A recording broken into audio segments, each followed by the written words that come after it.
All right, so some very interesting developments have been occurring in the last few days, and I want to get right to them. And one of the articles I'm about to show you is astonishing.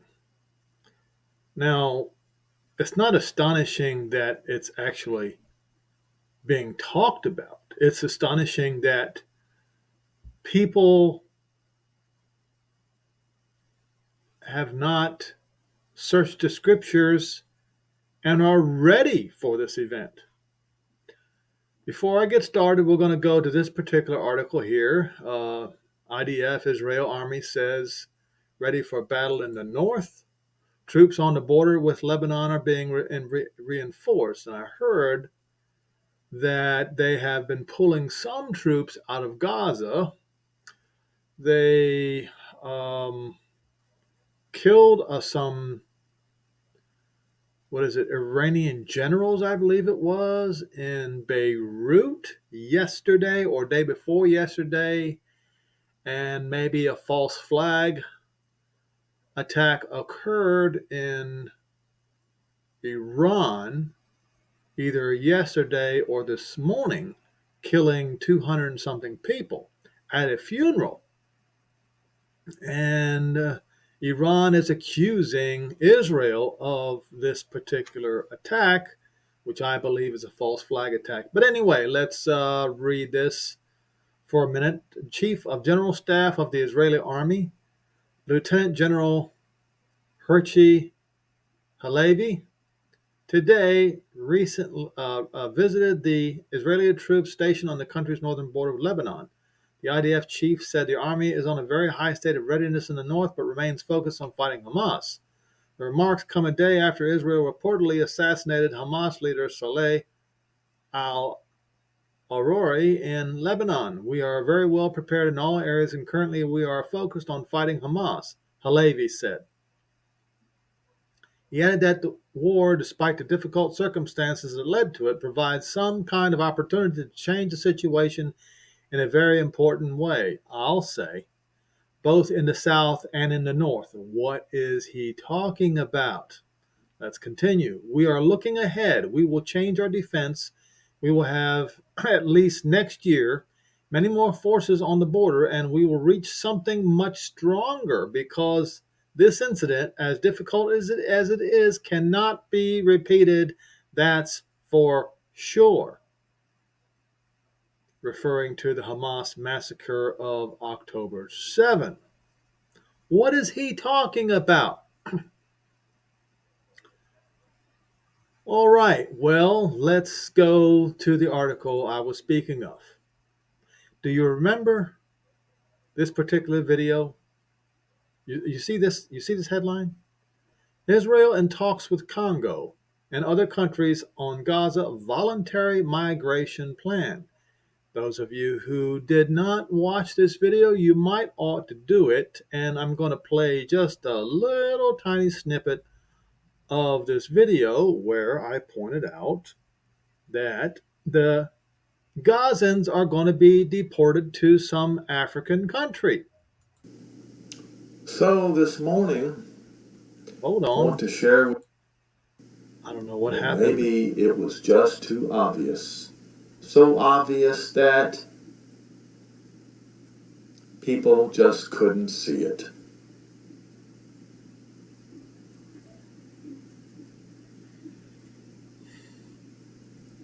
Well, I lost my Oh, place. I had it right there, and so then when I went back to it, I'm addressing the Jews right now, okay? My brethren, or maybe it was this particular, oh, it was this video. Hold on. what here? It's not mentioned. But what they're recompensing for. But if you are sharp, if you are intelligent, you know. If you recompense me, swiftly and speedily will I return your recompense upon your own head. So the star of Jacob is going to recompense on their own head. In that particular video, I was referencing Balaam's statement in Numbers, is it 17? Number 17? I can't remember. But Balaam's statement about the star that comes out of Jacob. What they recompensed Israel for doing, or the Jews for doing. Now, how will he do this? He says he's going to return your recompense upon your own head. Why? Because you stole my silver and my gold. You carried away into your temples my pleasant things.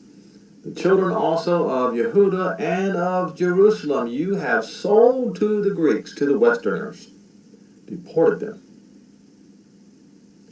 that you might remove them far from their border. I will raise them out of the place where you have sold them, and I will return your recompense upon your own head, and will sell your sons and daughters to the hand of the children of Yehuda. That is, by the Moshiach, Yehoshua, the star of Jacob. And they will sell them not to the Greeks, but to the Africans. Yep, that's exactly what I was quoted as saying. Okay? So let's look at this again. Israel in talks with Congo and other countries on Gaza voluntary migration plan. Senior official says Jerusalem working on post-war resettlement of Palestinians from the Strip. Some ministers tout Saudi Arabia as destination for Gazans seeking construction work. The voluntary resettlement of Palestinians from Gaza is slowly becoming a key official policy of the government, with a senior official saying that Israel has held talks with several countries on their potential absorption. Zaman Israel, the Times of Israel's Hebrew sister site, has learned that Prime Minister Benjamin Netanyahu's coalition is conducting secret contacts for accepting thousands of immigrants from Gaza with Congo in addition to other nations. Congo will be willing to take in migrants, and we're in talks with others, a senior source said in the Security Cabinet. Congo has high levels of inequality, and 52% of the population lives below the poverty line, according to the World Food Program. Meanwhile, Gaza is facing a growing humanitarian crisis amid the Israel-Hamas war, which was sparked on October 7 when thousands of terrorists stormed the border and rampaged through southern Israeli communities, massacring some 1,200 and kidnapping more than 240 as hostages in the Strip. Last Monday, Netanyahu told a Likud faction meeting that he was working to facilitate the voluntary migration of Gazans to other countries. Our problem is finding countries that are willing to absorb Gazans, and we are working on it, he said. Well, we clearly are reading, according to the Times of Israel, that Congo, one of the poorest countries on earth, by the way, is appearing that they are open to the idea of accepting the Gazans. The prime minister was responding to Likud MK Danny Danon, who claimed that the world is already discussing the possibility of voluntary immigration, though the idea has been roundly rejected by the international community. The far-right religious Zionist and Otzma Yehudit parties, headed by Finance Minister Bezalel Smotrich and National Security Minister Itamar Ben-Gvir, respectively, have backed the plans for migration. On Tuesday, the U.S. State Department called out Smotrich and Gvir for advocating the resettlement of Palestinians outside of Gaza, slamming the rhetoric as inflammatory and irresponsible. Smotrich dismissed the comments on Wednesday, claiming that over 70% of Israelis support the idea of encouraging voluntary immigration because 2 million people in Gaza wake up every morning with the desire to destroy the state of Israel. Netanyahu's office has issued statements in the past publicly insisting that Smotrich and Gavir do not represent government policy on the matter, despite his own comments last week in support of a population transfer. So you see, they're talking about deporting Gazans to Africa, exactly as it says in Yoel 3. Now, but wait a minute. Hold on a minute. Henry, you said that the Moshiach was going to do that. I sort of said something to that effect. What I also mentioned was there's no way that the world is going to tolerate such an idea, and that would bring the whole world against Israel. I said it because I pointed out that, you see, Yoel 3 stated that very thing. So what I'm going to do is I'm going to go to Yoel 3 and we're going to look at it carefully. Once again, as we have done many times already.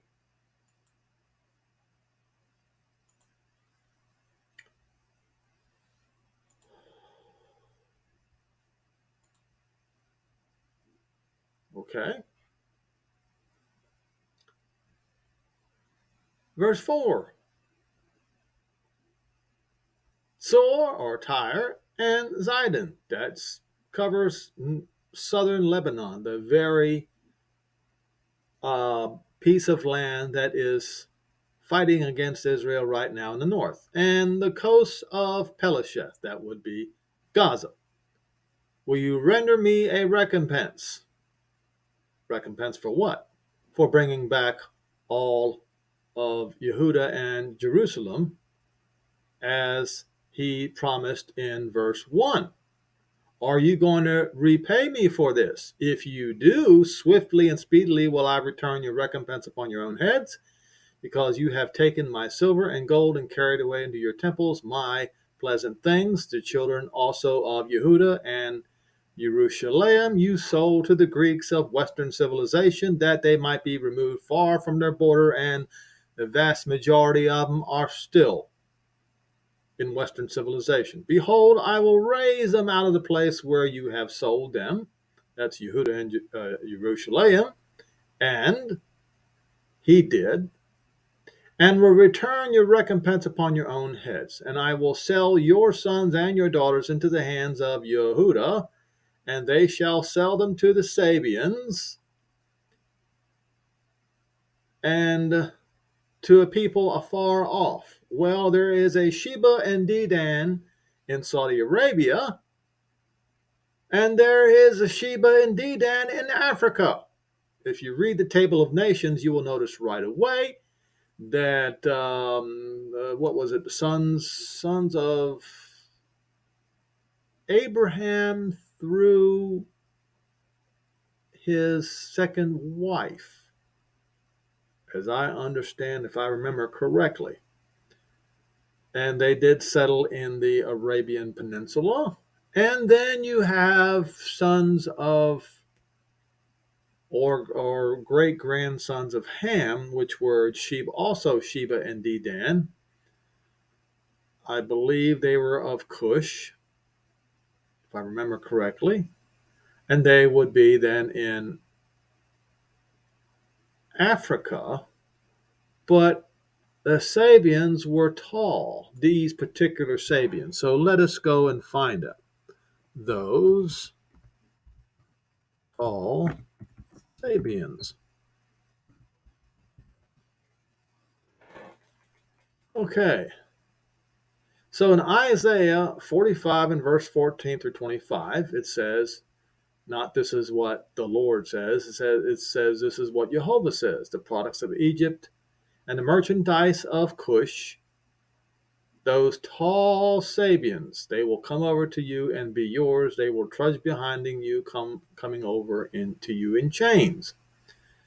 Now, sons of Cush, tall Sabians.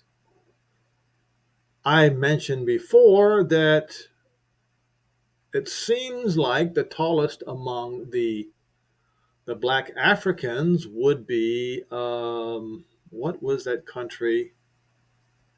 Uganda. Okay, so let's look at Uganda and let's see just how far. I'm just out of curiosity. How far away Uganda is from Congo. I am not. My geography in Africa is not all that great. Okay. Uh, so here's Uganda. Here's the Democrat Republic of Congo, DRC. Well, what do you know? How did that happen? Well, clearly, if the tallest people of the black Africans are Ugandans, and look who their neighbor is, I would say that the people of Congo um,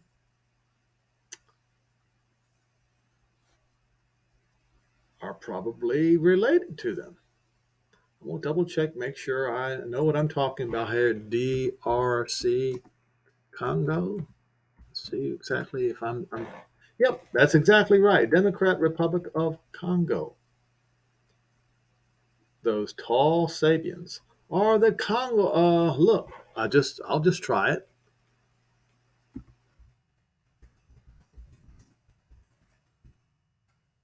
Sorry about that.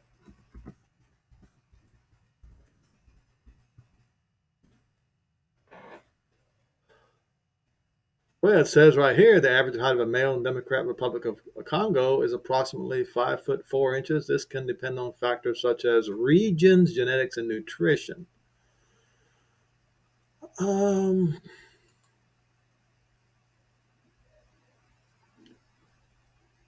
so actually,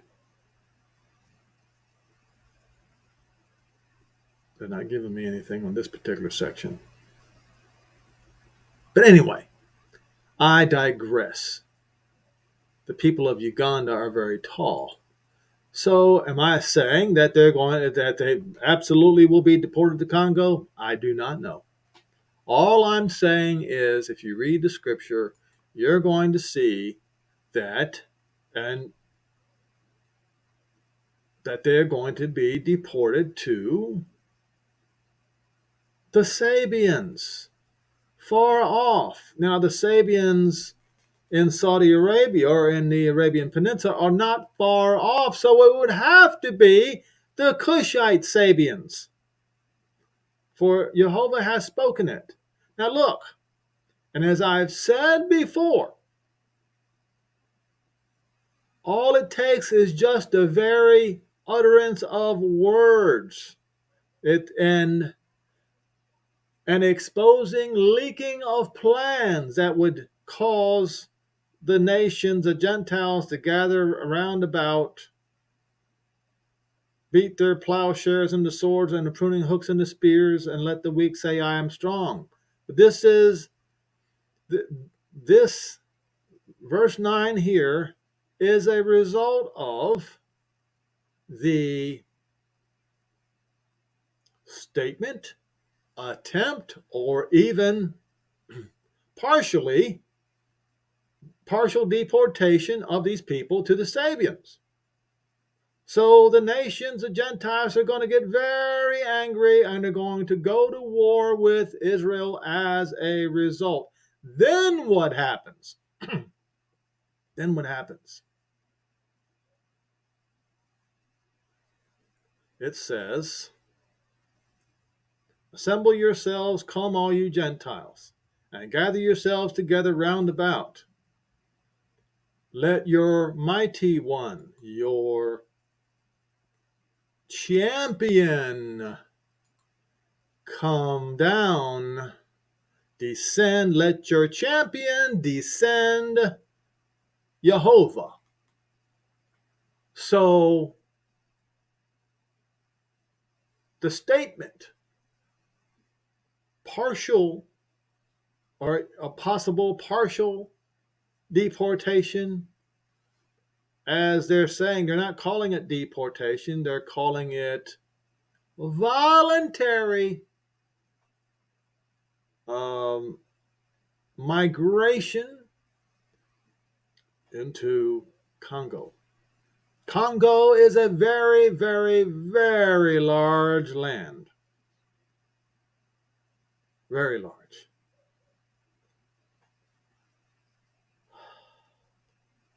This is going to trigger the Gentiles to go to war with Israel, which will then trigger the champion of Jehovah to come down. Just the very fact that they are even talking about it should make you wake up.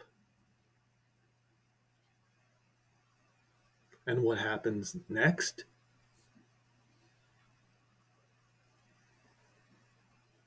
Multitudes and multitudes in the valley of decision, for the day of Jehovah's wrath is near in the valley of decision. The sun and the moon shall be darkened, and the stars shall withdraw their shining. And Jehovah will roar out of Zion and utter his voice from Jerusalem, and the heavens and the earth shall shake. Jehovah will be the hope of his people and the strength of the children of Israel. So Israel, the people of Israel today, the Jews today, may start the process of that migration and make it voluntary.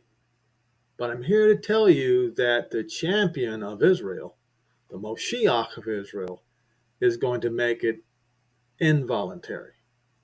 Okay?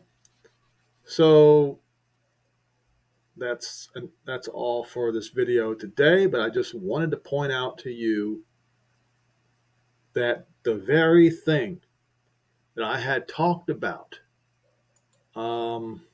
this was only 2 months ago.